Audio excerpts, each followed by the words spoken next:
My fiancé cheated on me at the altar for my estranged twin sister. After 1 week, a year later, his family calls with shocking news that changes all. My life has been very difficult, especially over the last year. I have faced trauma I never expected, and I've had to do it practically without any support. I have finally brought myself to a better place mentally and emotionally. And now all that progress has come crashing down. I don't know what to do. I, female, 27, have had a strained relationship with my family for as long as I can remember. I have a twin sister Talia, and it had been clear early on that she was the golden child. I don't know how this happens with a pair of twins, but here we are. I always believe that the golden child is either an overachiever, shares similar interests with the parents, or is somehow different in a positive way from other children in the house. But in this case Talia and I were mirror images of each other. We had the same interests. We both did well in school. Everything was similar, so I could not, for the life of me, understand why my parents loved her more. Because they did. They used to try and hide it initially, but I always felt this way even as a kid. I remember breaking down one day and telling them that I felt overlooked and unloved.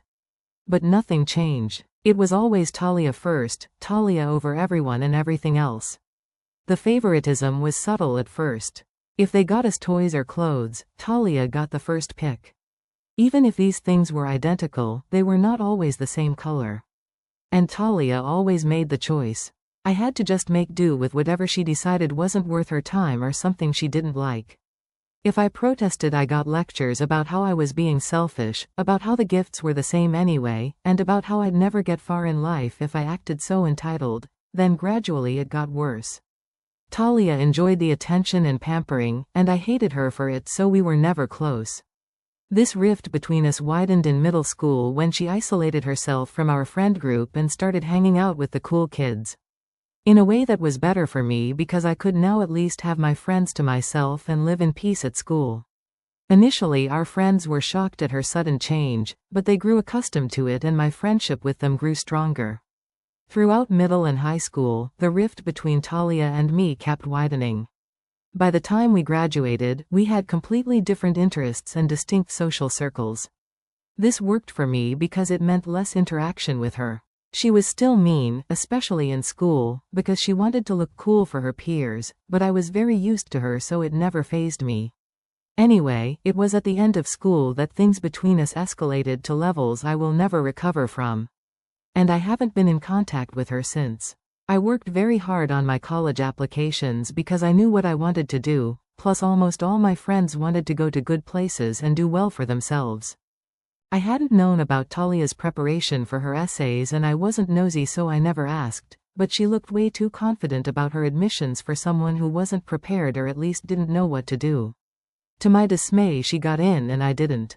Long story short, I found out in the nick of time that she had stolen my essay and submitted it. I was furious and didn't want to tell my parents because, as always, they would have said that I needed to suck it up and that now nothing could be done. I was done being nice and trampled on. I decided to go nuclear. I emailed the university with details about her plagiarism showing them how this work was mine. I also told them about the situation at home and requested them to be mindful if and when they responded to her. Well, they did. And they blacklisted her, citing that they had found that she engaged in plagiarism during her application. When she got the email, she sat in disbelief and looked at me with such hate I thought I would collapse. But she couldn't admit anything to Mom and Dad. What could she have said that she stole my essay? I knew I had caught her in a bad position and I was more than elated that she was getting her due.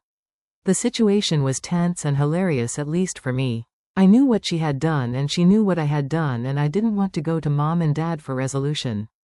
And she couldn't go because that would mean admitting she stole my work.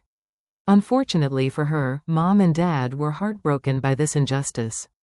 They were sure they wanted to take it up with the university, insisting there was no plagiarism involved. It's here that things got messy. My parents sent the email and what they got in return was a detailed reply about her application and the source she stole from, my work. I foolishly hoped that when they saw what their precious daughter had done to me, they'd finally see her for who she was. And maybe, just maybe, I would become an important part of the family. What happened was quite the opposite. I was yelled at for days for purposely ruining Talia's life and career. The moment they learned I was the one who reported the plagiarism, they found someone to hound. No matter that she stole my work. No matter that she was in the wrong. And no matter that it was because of her that I couldn't go. The only thing that mattered was that I outed her without consulting them. They called me every name in the book and said the right thing to do would have been to talk to them about it. And then they would have come up with a solution. I told them their only solution would have been to let her go scot-free. And I would have been asked to just suck it up and apply elsewhere. It was a mess at home and no one was willing to see my perspective. It had become clear that no matter what I did, I'd be the black sheep. And no matter what Talia did, she would never face the consequences. The next few months were brutal, but I was just waiting for college. I knew that the minute I stepped out of the house, I wouldn't be coming back. There was nothing to come back to anyway, and that's what I did. I left for college and immediately went low contact with my parents and no contact with Talia. She was dead to me after her little stunt. And I didn't want anything to do with her ever again. College was a refreshing change. I made good friends, had a good life, worked hard. I met Matt in college, and we hit it off instantly. Matt and I were friends for a couple of years. He was my senior in college, but we shared the same friend circle. Right before he graduated, he asked me to be his girlfriend, and I said yes. He was one of my closest friends, and I was extremely happy in his company.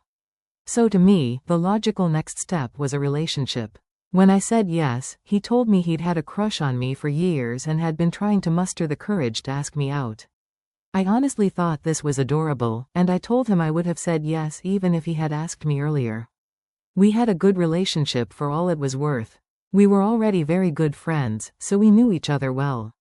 There was a level of comfort and honesty, and it just came naturally. I also told him about the entire situation with my family. I explained that I was extremely low contact with my parents and absolutely no contact with my sister.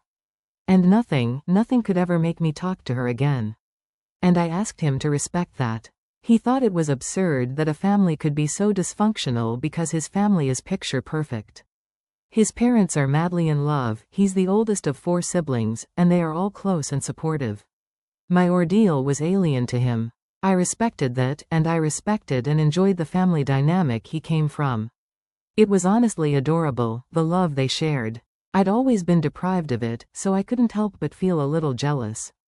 But I made it clear to him that he should never expect me to go back to my family and try to sort things out just because it was impossible for him to conceive of dysfunctional families. He seemed okay with it, which is why I trusted him. I never knew that this was going to end up being the worst time of my life. 2 years ago when I was 25, Matt proposed. I obviously said yes. We had been dating for close to 4 years by then, and I was sure he was the guy the first wanted to spend my life with. He introduced me to his family earlier, and they accepted me with open arms. I felt like I finally had a family. Even his siblings, 2 sisters and 1 brother, were extremely welcoming. And I developed independent relationships with each of them. It was like I had become a part of the family before I even married him. Marriage was the next step, and I was very, very happy with my relationship and the life I had built. We were supposed to get married last year. The entire year before that was spent planning for the wedding, the honeymoon and everything else. It was a stressful time. And it was also a little challenging for our relationship because that's when I realized there were differences between us. And working through them required effort. Nonetheless, we pushed through willingly. We had one of our biggest fights while finalizing the guest list. I wanted a small intimate wedding, but he had a lot of guests. He wanted his immediate family, some uncles, aunts, his siblings' partners and others. I, on the other hand, had no family I wanted to invite. I wasn't close with anyone. I told him I would only be inviting my friends, and I honestly did not want my family anywhere near me on my wedding day. At first he agreed, but I could see his hesitation. I asked him if there was a problem. He said no, so I dropped it. A week later, however, he came to me and said that I needed to invite my family because there would be no wedding without family present. I looked at him with wide eyes and told him I had always made it clear that my family wasn't a part of my life. They didn't even know I was engaged and that the only 2 people needed for a wedding are the bride and groom, so there was no reason to be worked up about my parents not attending. He wouldn't back down. He said that whatever fight I had with them could be set aside for one day and that he wasn't asking me to start a relationship with them or forgive them just to invite them to the wedding. I told him that any invitation would mean I wanted to mend things and that was the last thing I wanted to do. In hindsight, I should have left him right there. I could see that despite claiming to understand my reality in childhood, which I always was transparent about, he had chosen to throw this at me, but I was a fool in love. We fought a lot and I almost stopped talking to him, but deep down I knew we needed to reach a compromise. After a lot of back and forth, he finally told me why he insisted on inviting my family. He said he didn't want his family to think he was marrying a woman who didn't have a good relationship with her family. His family is very conservative that way. They have always lived with a family-first rule and he felt that my parents' absence would reflect poorly and he didn't want that for me. At that time, I thought his thought process was caring and thoughtful, but I gradually realized how problematic it was. He was more worried about the impression his family would get, especially his extended family. Because his parents and siblings already knew I didn't get along well with mine. Then about what it would do to me psychologically, the show was more important to him than his bride and I should have seen that. I didn't and I paid the price. After a lot of back and forth, I agreed to call my parents, but that was where I drew the line. I told him I would have them there but no other family members, especially not Talia. There would be no father-daughter dance and my family would not be allowed to give speeches. That was the only condition for inviting them and he had to meet me halfway. Thankfully he agreed and he knew he didn't have much of a choice. I also warned him not to contact anyone on his own. Only I would call them up and invite them and only when I felt the time was right. I knew if I gave them the information too early, they would make something up and get Talia to tag along, which I just couldn't agree to. And honestly, I also hoped that if I told them late enough, maybe they wouldn't be able to make it. So I would technically be in the right and still end up having my way. I think Matt suspected this, but even if he did, he didn't say anything, so that was that. I informed Mom and Dad 6 weeks before the wedding and they said that obviously the entire family would be there to support me on my special day. I cut them off right there and told them that there was absolutely no way Talia was coming to my wedding. It was just the two of them invited and if they tried to be sneaky and brought her anyway, I would escort them out myself. They tried protesting, saying it was the perfect time for the family to reunite and that I needed to stop being a baby and that I had had my revenge and should be satisfied. I told them this was my only contact with them before the wedding. They knew the venue and the time and if they wanted to come they could. However, if they tried anything I wouldn't hesitate to take necessary steps and I disconnected the call. I thought that was a stern enough warning to deter them from planning anything, but I was very wrong. And I should have known that Talia would turn up and make a mess of things. She did make a mess, but it was much bigger than I expected. A week before the wedding my parents flew down and checked into a hotel. They had informed me that they'd come a week early, wanted to give me something and wanted me to come along with Matt. I was reluctant because I didn't want all those feelings and angst resurfacing just a week before my wedding. But Matt said I should go and that he would come with me. And at the sight of any misbehavior we'd walk out. That made me feel a little better and we decided to go. To my surprise, but I'm sure many of you guessed it, Talia was there. This was what they wanted to give me, a chance for a heart-to-heart and a reconciliation. The moment I saw her I wanted to get up and leave, but I somehow stayed frozen. I looked at Matt and he sat down and then they got to talking. It was all a load of bull crap and honestly I don't even remember what they said. I was just zoned out and mentally paralyzed. All I could see was an ambush. I think I snapped back to reality a few minutes later and I got up, grabbed Matt and told him we were leaving. He resisted. He said we should just sort this out and I told him I was going and he was free to play happy families with them all he wanted and I stormed off. I checked into a hotel and sent him a text that I was there and would talk when I felt better and then switched my phone off. I think I drowned an entire bottle of wine and I woke up feeling dizzy the next day.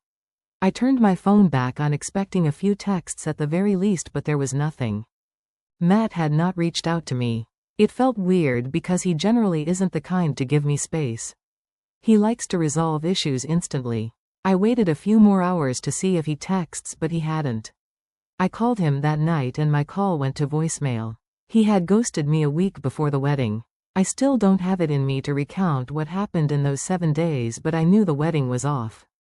He was completely unresponsive and he wasn't talking to his family either. Nobody knew what was up with him. It was like he had vanished, so I called the caterers and everyone else and told them the wedding was off. I blocked him on the day of our wedding and stayed with a friend until I sorted my stuff. 2 months later I found out he had married Talia on the same day he was supposed to marry me. It was outrageous. I felt like I was in a horror movie. I just couldn't understand how something like this happened and why he would behave like that and end up marrying my sister whom he had met just a week ago. It made no sense to me. I was a mess when I found out. It felt like she had won again and there was nothing I could do.